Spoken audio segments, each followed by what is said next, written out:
I'm Jeff Scharfen. I am a retired lawyer and teacher. We started raising guide dogs for the blind about, it's been 20 years at least, 21 years. When my daughter was 10 years old, we began to raise guide dogs. That's for the blind. amazing. Yeah. My wife and I live in Santa Rosa, California, and that's where our kids grew up here in this home. My daughter raised 8 dogs, and my son raised 3 dogs. Oh, wow. And my wife and I have continued raising. We've I guess if I add them up, counting Fender, and we've since the kids left the house, we've raised Kern, Carl, Fender, Spartan, Newton, and now we're on Trefoil.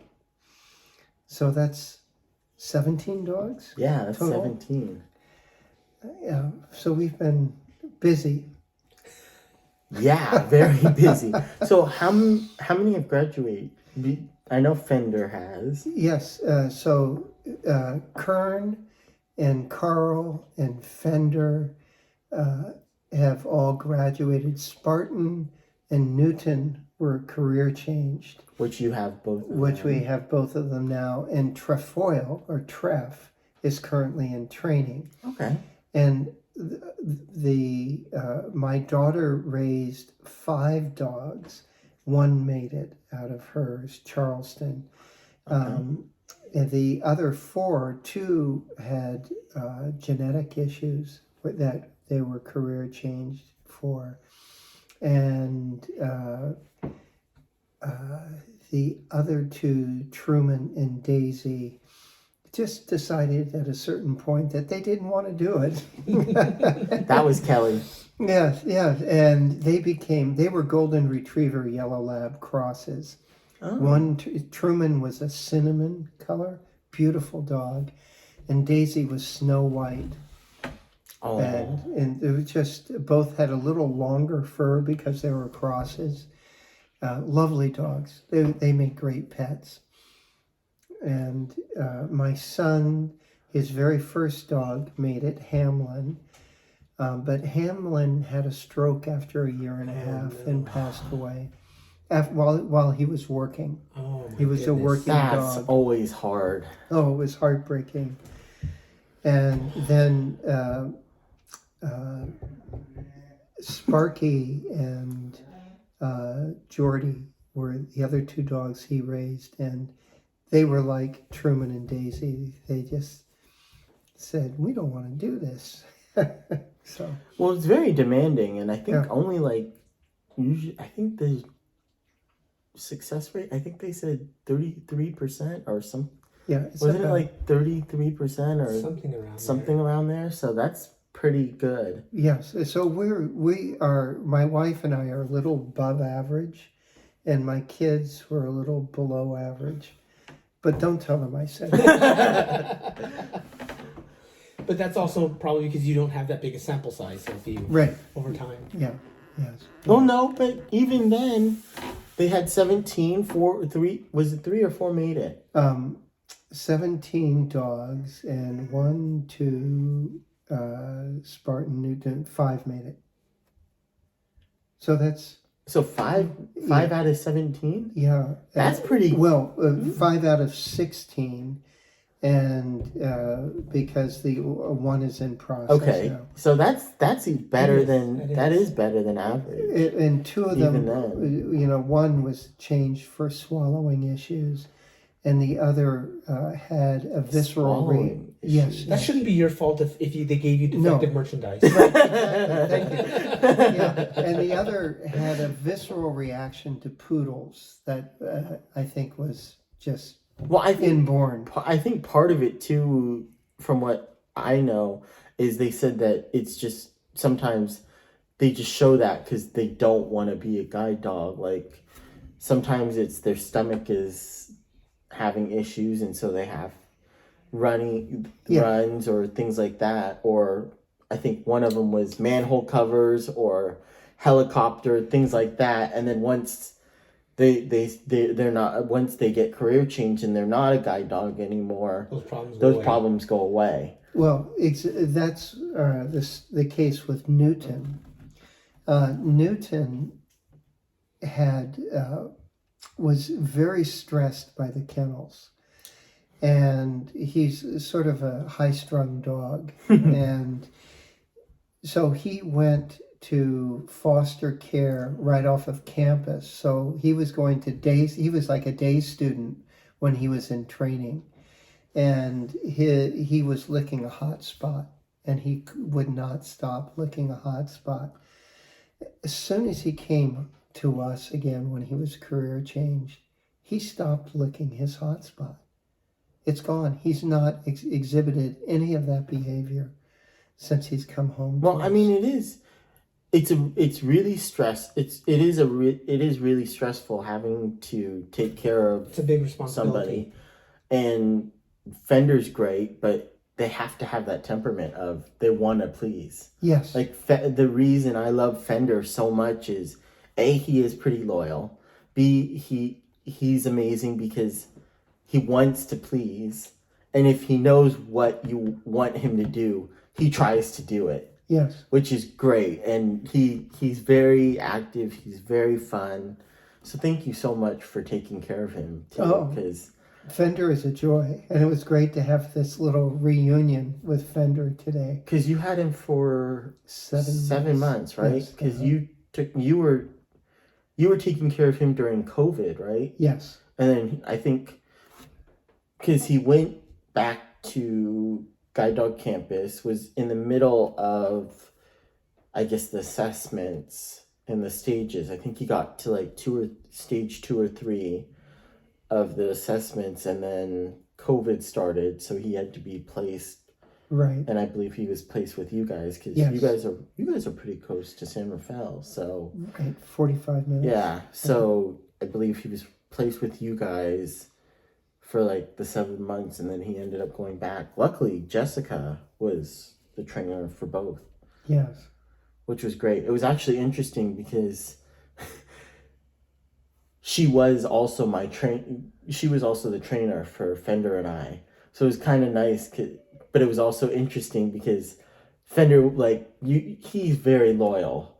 And so it was interesting because I was wondering why, he was in my room and I'd have him, and he kept on pulling me. And so, for the heck of it, one night, I said, okay. And I just let him pull me where he was going. And I think he was trying to go over to the dog kennels, because that's where he's used to. Okay. Okay, that makes sense. But it was very interesting, because he's very loyal. He is very loyal. And even when Jessica was around, he would look at her like, okay, what am I supposed to do now? Yes. So that was interesting, a little bit of a challenge, but it was also nice because she knew his temperament and she had worked with him before. Yes. Which was kind of cool. But I do appreciate you taking care of him. It was great because he is amazing. Yeah. Another hairball. He was kind of wheezing. Those Yeah. I think it was just another hairball. He does that sometimes. Yeah. I don't know why. It's especially because a lot of times he hasn't eaten anything and he does it, but I think it's just a hairball. So do you have more questions for Jeff? So you've had white and do you have a preference on, because I know some males, some females. I prefer raisin males because I find the females going into heat really inconveniencing, and so we've raised 2 females and the rest have been males. I think our puppy trainer too, she said that females are much more aloof, and so she likes males for that. And she said he didn't have to, which was nice. Yeah. Exactly. We're not gonna say it. She said it, but yeah. Yeah, I didn't want to say that females are complicated. So, That is true. Nicely put. yes, Nicely put. yeah, Jeff. and and we've raised golden retrievers, yellow labs, golden retriever lab crosses, and black labs, and it's all dependent on what color pants my wife is wearing. So That's now funny. that she's converted to black pants on a daily basis, mostly, or dark pants on a daily basis, we have black labs exclusively. No, and that makes sense because, especially with labs, the wardrobe really is a big factor. Yes. So, just in curiosity, what do you do with them like on a normal day when you're So, training a guide dog? I get up early every morning, so I'm usually up around 4. Oh, that is early. Wow. Yeah, and What time do you go down, just out of curiosity? between 9 and 10. Okay.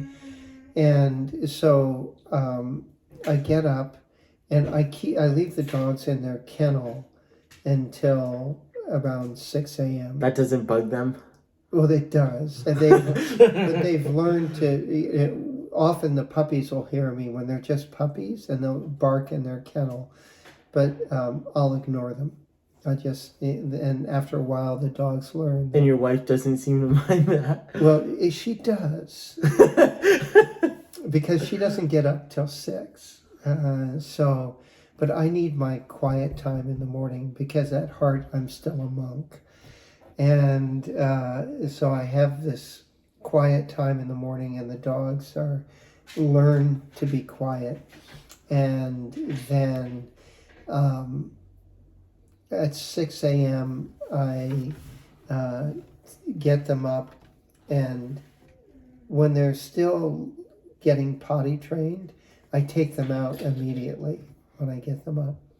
And that's usually at 6? At 6. Oh, okay. And then And they don't seem to have a problem during like 10 to 6 when they're first potty trained learning. well, when I first am potty training them, I have the puppy sleep in a kennel close to my bed, and I wake up whenever I hear them rustling.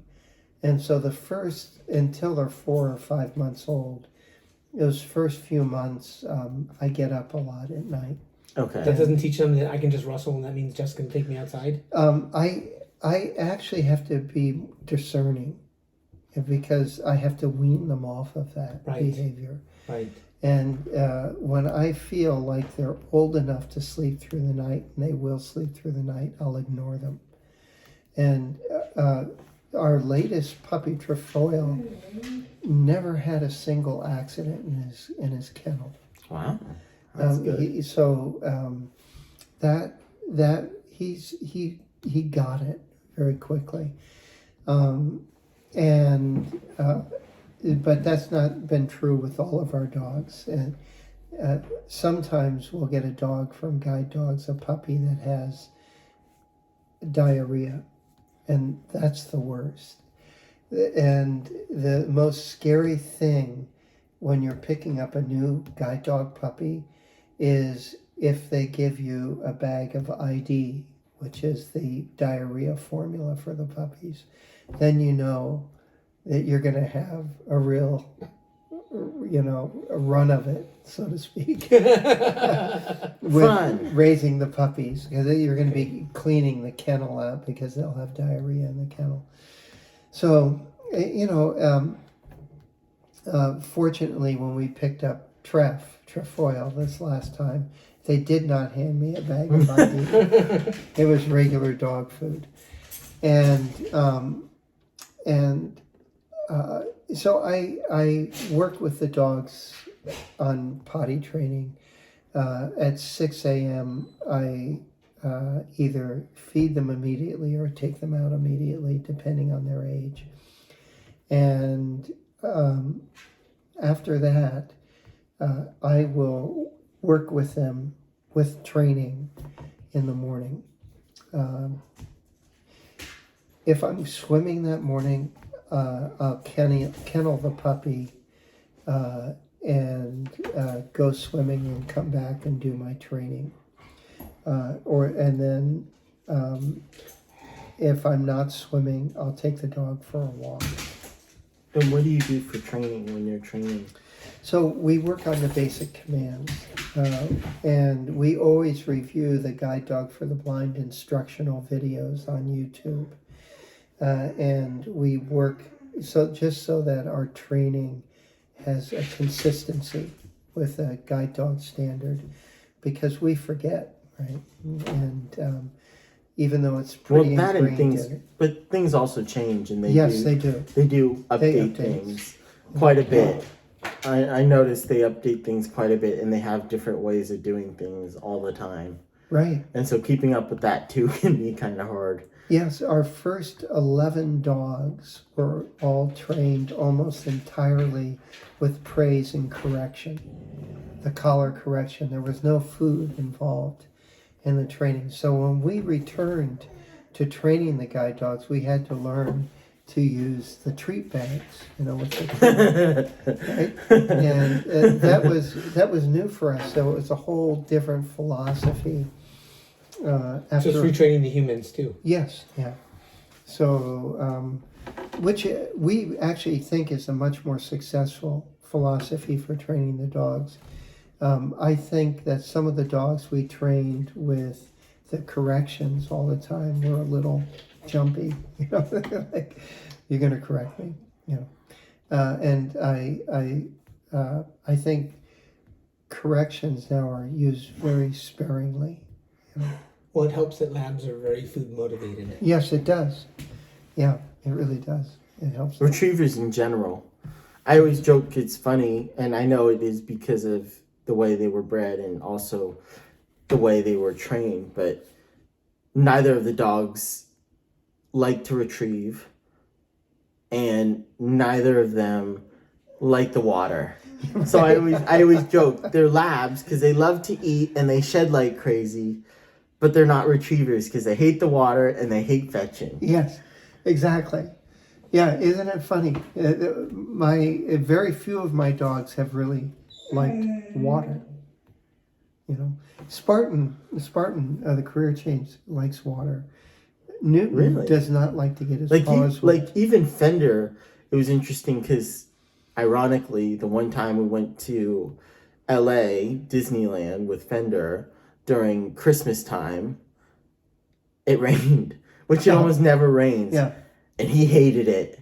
Yeah. He didn't want anything to do with it. He was like walking really slowly, and I kept on having, and he was balking, and I kept on having to pull him and have him go, and he finally did, but he does not really like it, and I would do more training with him on that to expose him to it, but kind of hard here. No, you're right.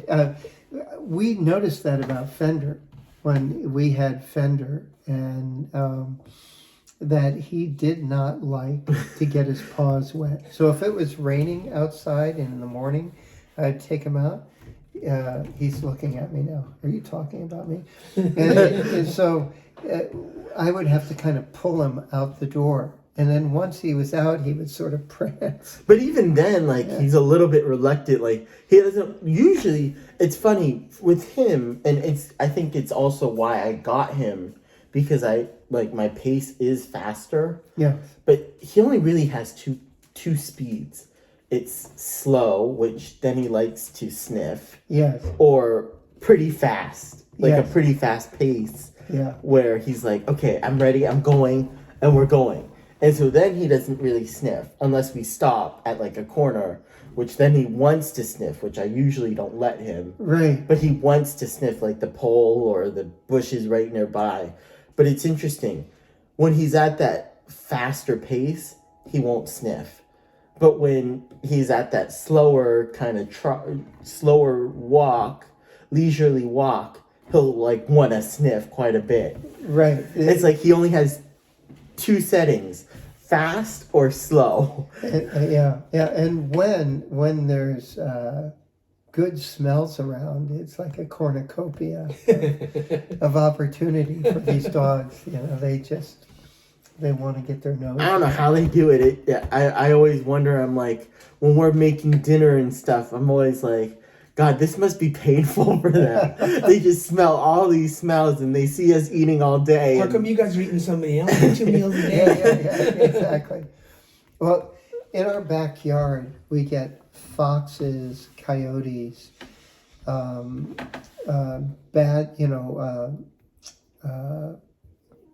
big cats, bobcats, and occasionally a cougar. And we have turkeys and peacocks, wild turkeys and peacocks. There are wild peacocks around here? Yeah, we had 7 wild peacocks around in our neighborhood, and Deer? five of them got eaten by foxes and coyotes. But so we only have 2 males left, and they're not going to be reproducing. But Well, that would be interesting. yeah, but we also have deer. So Okay. there's so many smells. Mm-hmm.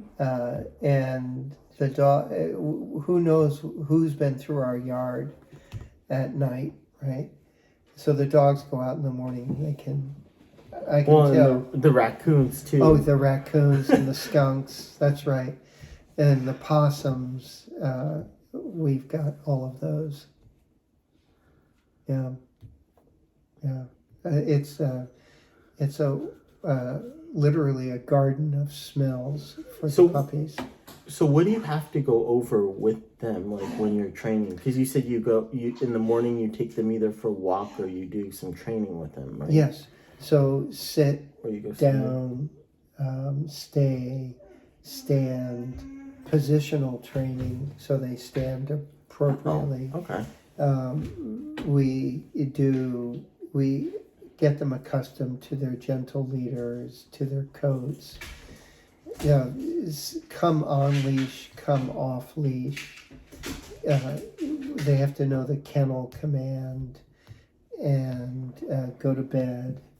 So all of those various commands, we work on them on a daily basis with the puppies.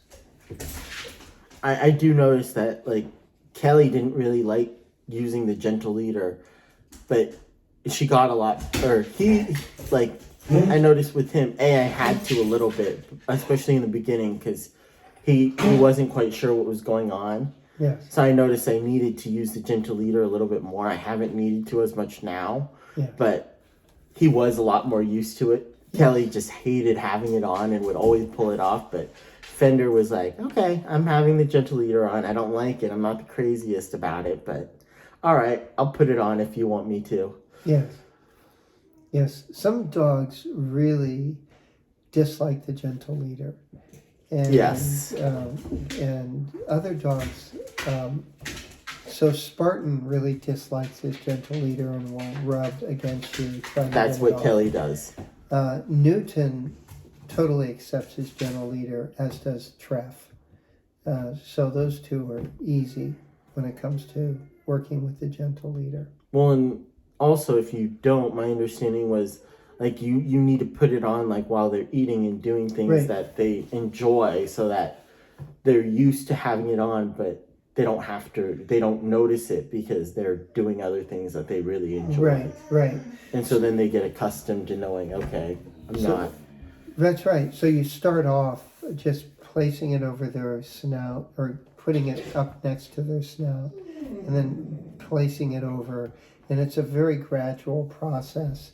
So the idea is if you do it correctly, all the dogs will accept it. But that would be nice if that were true. Then training would be easy. But Yes. there are some dogs who just don't ever really enjoy some aspect of training, and it can be a deal breaker for some of them, but not for all. Well, yeah, and again, it is really stressful. So some they Right. don't like all of the work they have to do, and so they get career changed. But it's interesting with him, like he doesn't mind going to the bathroom when I give him when I tell him to relieve himself, he will. Whereas Kelly, like, she won't go on anything but grass. He will once in a while, especially if he really needs to go. But otherwise, he doesn't really like going on concrete, and it takes him a lot longer to go on concrete. Yes. I noticed that he's like, I'd rather hold it. Yeah. Yeah. Yeah. And he has a normal routine for going to the bathroom, but if it's raining outside, I'll skip it. I'll skip it for now. I'm gonna wait till it's not wet. Yeah, yeah. That's Fender's nature, right? He does not like to get his paws wet. Yeah. Yes, you are a good boy, though. You are a very good boy. And I do appreciate you letting us come over. It is Kevin, amazing. It was my pleasure. Thank you so much. Yeah. It's been a lot of fun, and it was great getting to meet you. And I hope to do this again sometime. We hope that you do. It has been great. Yeah. And he is an amazing dog. Yeah. Well, please bring the family up. Okay, thank you. Yes. Yes. Thank you.